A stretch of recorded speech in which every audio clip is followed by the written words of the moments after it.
Violent Control and Law Enforcement Act, 28 U.S.C. 994, which increases penalties for violent crimes if you can determine that there is a hate component associated with them, is before Congress to be amended to add gender to it, and we saw Bruno over the weekend. I want to get into a conversation of that right after the break. But this is something that is causing a lot of controversy and taking us in a lot of strange directions. I think in particular the folks who are pushing back on it. One of them with us right now, Reverend Bill Keller, the president of Bill Keller Ministries, which owns LivePrayer.com. God got Bill's attention in 1989 when he became involved in insider trading, was convicted, lost everything, and spent 2.5 years in federal prison. Now he runs LivePrayer.com. Bill Keller, welcome to the show.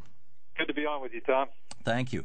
I don't get this. The Violent Crime Control and Law Enforcement Act, this law that says that if a crime is committed with the purpose of terrifying an entire group of people, an entire class of people, that there is an added penalty to that crime, really seems to me like anti-terrorism legislation.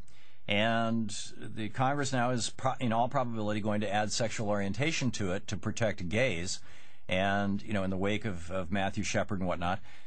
What's wrong with anti-terrorism legislation? Why are you and so many fundamentalist Christians opposed to anti-terrorism legislation? Well, first of all, I'm not going to, I really don't want to get into, the need for this type of legislation to begin with, because quite honestly, if people just enforce the laws that are on the books, you're going to achieve, I think, what needs to be done. I mean, no, you're not. This is a whole different type. I'm not talking about the crime of violence. I'm talking about the crime of terrorism. I know. What are you going to do? Give a guy 5 life sentences instead of 2? I mean, really? I mean, that's basically. Well, that's with regard to, for example, Osama bin Laden and 9/11. We're not just going after him for 3,000 murders. We're going after him for trying to terrorize America. The Americans. Bush made it very clear that he feels that terrorism is a whole separate, added-on crime.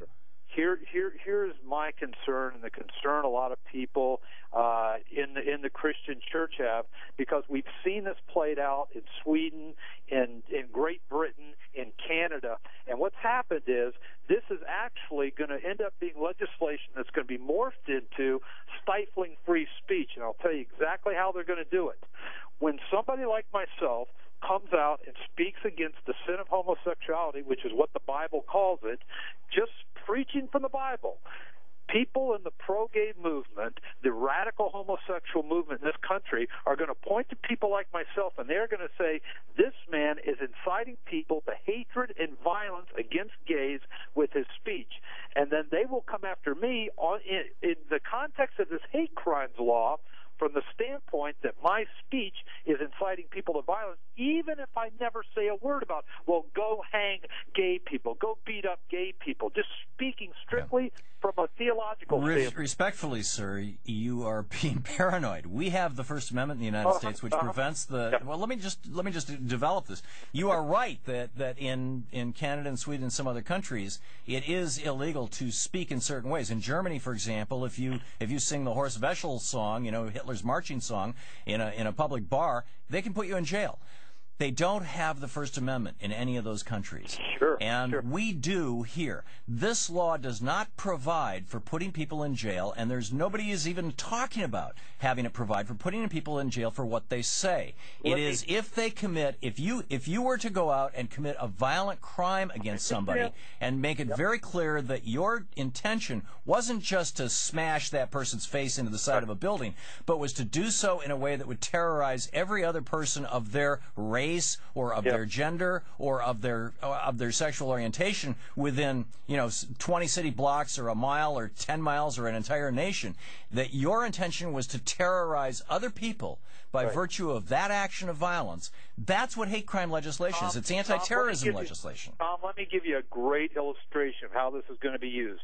For 5 years, from 2003 to 2008, I had a nightly TV program on the CBS affiliate in Tampa, Florida.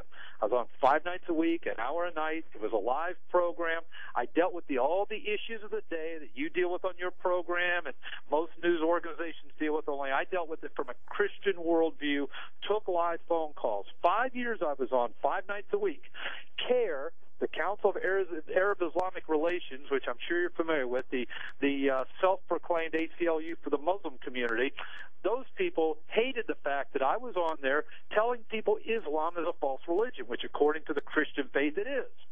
They boycotted, went after CBS for 2 years to finally intimidated them into taking my show off for simply stating what Christians believe, and that's people who follow the false religion of Islam will go to hell. But that's got nothing to do with the First Amendment, and that's got nothing to do with this law. The First Amendment protects us from the government coming after us, not CBS.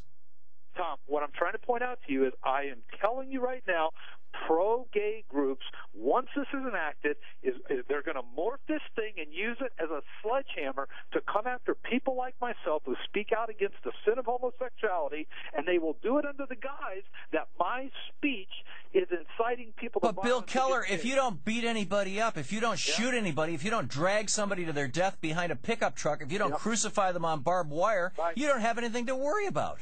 Well, Thom, I'll give you this challenge, my friend. When I get thrown in jail for simply preaching from the Bible that homosexuality is a sin, I want you to have me back on and mark this. When you get thrown into jail for preaching pretty much anything, Bill, I'll come and visit you. That's right. the mandate in Matthew 25. I'm curious, by the way, 2 other things here, just very quickly, that in looking through the Bill Keller stuff I've got, and your website liveprayer.com. A, you think Michael Jackson is in hell, and B, if you vote for Mitt Romney, you're voting for Satan. Really? Well, according to the Christian faith, Mormonism is a cult. People who believe the lies of Mormonism will die and go to hell. That's because biblical Christianity and Mormon doctrine are totally inconsistent. I mean, you could believe that or not. That's up to you. That's what Christians believe. Okay, so now the hate laws right now protect people's religion. And you're out there saying that Mormons are, if you're a Mormon, you're going to go to hell, and if you vote for Mitt Romney, you're voting for Satan. Nobody's hauled you off yet. No, well, actually, that's not true, because right now I've been embroiled in a 2-year investigation by the IRS, and we're still in the midst of it. You can Google it and look it up. It's been all over the news. They're investigating me, trying to take away my tax-exempt status, saying by telling people that Mormonism is a cult from hell, I was telling people to vote for it, yet our whole argument before the IRS is, how can you tell me that I'm trying to tell people not to vote for a white Republican when in the same breath I've told people straight out there Barack Hussein Obama is no Christian and he's a black Democrat. Well, frankly, I think that if you're engaging in politics, Bill Keller, you should lose your tax. I think, frankly, if you're engaging in political speech, if you're talking about Mitt Romney or Barack Obama or anybody else, you should lose your tax-exempt status. So basically, I'm not allowed to deal with the spiritual issues of the day just because of No, you're welcome to deal with them. It's just don't ask me to pay your damn taxes. You're not paying my taxes. I certainly am. If you're tax exempt, I'm paying for your police protection, your fire protection, the public streets that take people to your churches. I'm paying for them because you're not.